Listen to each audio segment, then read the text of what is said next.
이강인 선수의 구체적인 부상 회복 기간에 대한 이야기가 나오고 있는데 아무래도 축구협회가 파리 생제르맹과 긴밀하게 이야기를 나누고 있는 상태이기 때문에 이강인 선수의 몸 상태에 대한 자료를 현재 받은 상태라고 해요. 그래서 MBC 뉴스의 인터뷰에 따르면 축구협회 쪽에서 파리 생제르맹으로부터 이강인 선수의 정밀 검사한 내용을 받은 상태고 그 내용을 분석을 해보니 4주 정도의 회복 기간이 필요한 것으로 결론을 내린 상태다 라고 하고요. 의무팀에서 이강인 선수의 회복 과정을 계속해서 모니터링할 계획이라고 합니다. 그리고 이강인 선수의 회복 과정에 맞춰서 아시안게임 대표팀이 아시안게임을 준비하는 것으로 알고 있다 라는 인터뷰를 했습니다. 그리고 SBS 뉴스의 취재에 따르면 이강인 선수가 툴루즈전에 부상을 당한 게 아니라 그 전부터 허벅지 통증이 약간 있는 상태였고요.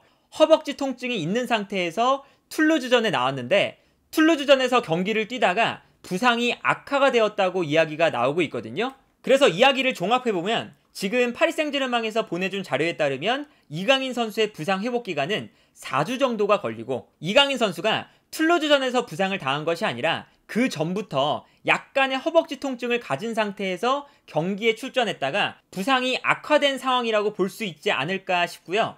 그리고 아까 인터뷰 내용을 토대로 생각을 해보면 부상 회복 기간이 4주라고 했으니까 오늘부터 4주를 따져보면 8월 30일, 9월 6일, 9월 13일, 9월 20일 부상 회복이 완료가 된다면 9월 20일로 예상이 되는데 9월 20일이 이미 아시안게임이 시작된 이후라고 볼 수가 있습니다. 그래서 이강인 선수가 부상이 회복된다고 하더라도 아시안게임이 시작된 이후에 부상이 회복되기 때문에 이강인 선수가 정상적인 컨디션에서 아시안게임을 치를 수가 없는 상태라고 볼 수가 있거든요. 그렇기 때문에 아까 MBC 뉴스의 인터뷰를 보면 축구협회가 어떤 이야기를 했냐면 이강인 선수의 부상 회복 기간이 4주다 보니까 조별리그 3경기는 건너뛰더라도 16강 전부터는 출전할 수 있도록 파리 생제르맹과 일정을 조율하고 있는 상태다.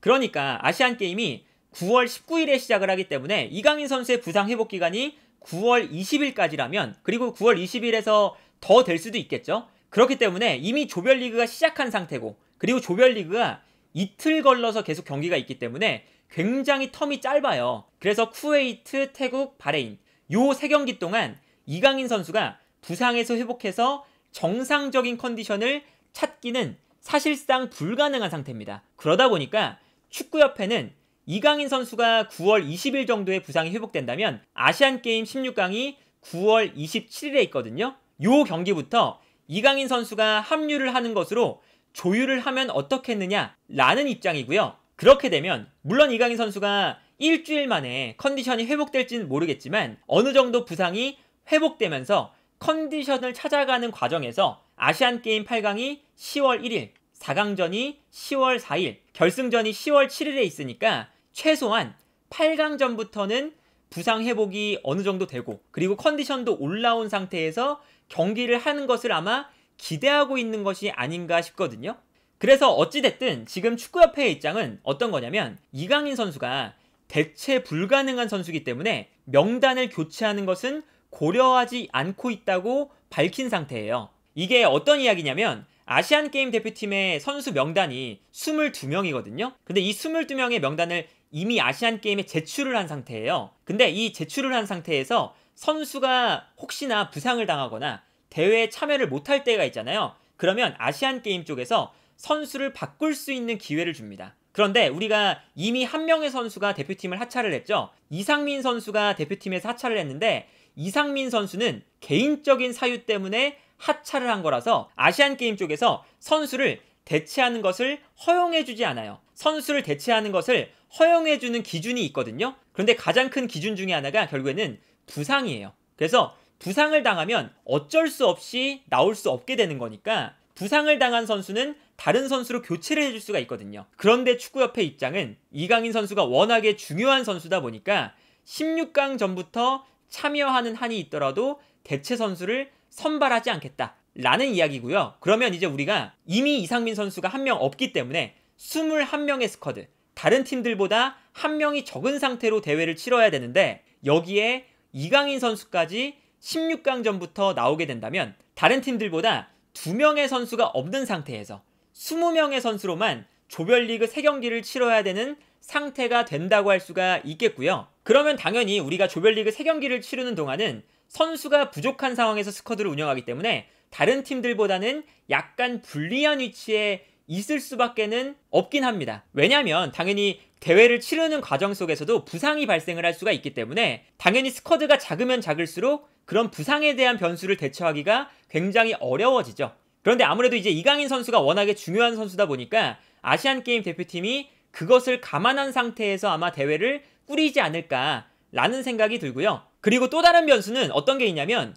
일단 파리 생제르맹에서 이강인 선수의 아시안게임 차출에 거절을 할 수도 있어요. 뭐 이강인 선수가 파리 생제르맹과의 계약서에 아시안게임 출전 조항을 넣어놨는지가 지금 명확하지가 않긴 하지만 일단 아시안게임을 시작하기 전에 이강인 선수가 부상해서 회복하는 것이 지금 불가능해 보이기 때문에 파리 생제르맹 입장에서는 아무리 이강인 선수가 아시안게임 16강부터 참여를 한다고 하더라도 당연히 선수의 몸 상태가 가장 중요하기 때문에 그래서 파리 생제르맹이 어떤 선택을 할지가 지금 남아있는 상태고 여기에 더해서 이강인 선수도 어느 정도 선택을 해야 되겠죠. 왜냐면 이제 파리 생제르맹에서 지금 이적한 지 얼마 안 됐기 때문에 주전 자리가 확고한 상태가 아니잖아요.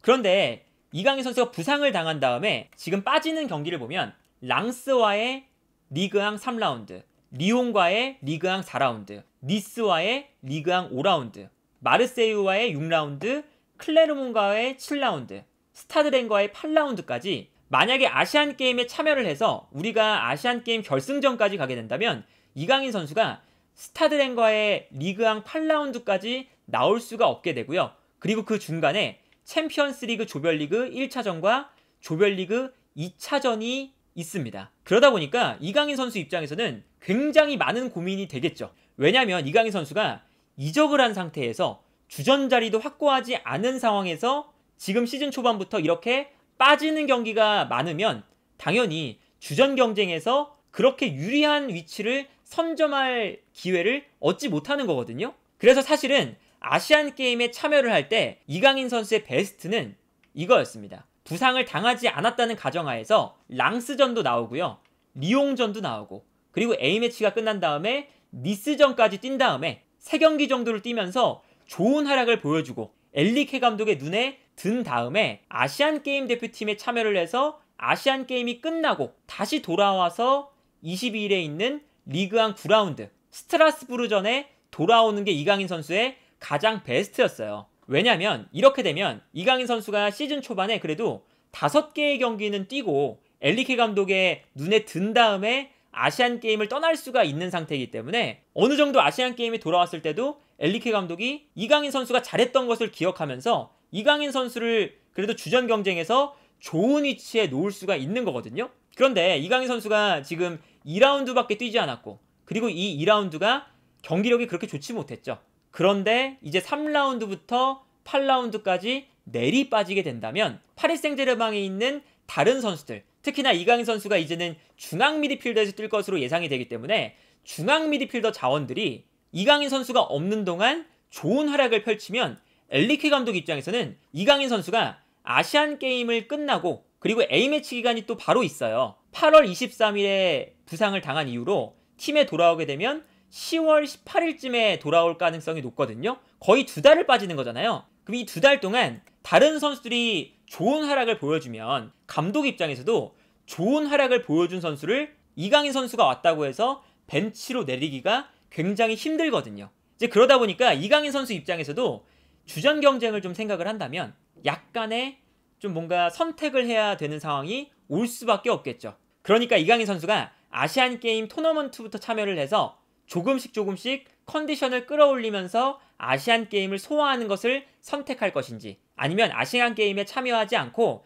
팀에 남아서 파리 생제르맹 경기를 조금이라도 더 소화하는 것을 선택할 것인지 그리고 이것은 당연히 주전 경쟁에 대한 것도 포함이 되어 있는 거기 때문에 이강인 선수가 어떤 것을 선택할지가 일단은 가장 중요하다라고 할 수가 있겠고요. 일단 어떤 선택을 하든 이강인 선수가 자신이 마음이 편한 대로 선택을 해서 부상 회복도 잘 되고 그리고 아시안게임에 참여하든 아니면 파리 생제르맹에 남아서 경기를 소화하든 좋은 결과가 있었으면 좋겠다라는 생각이 드네요.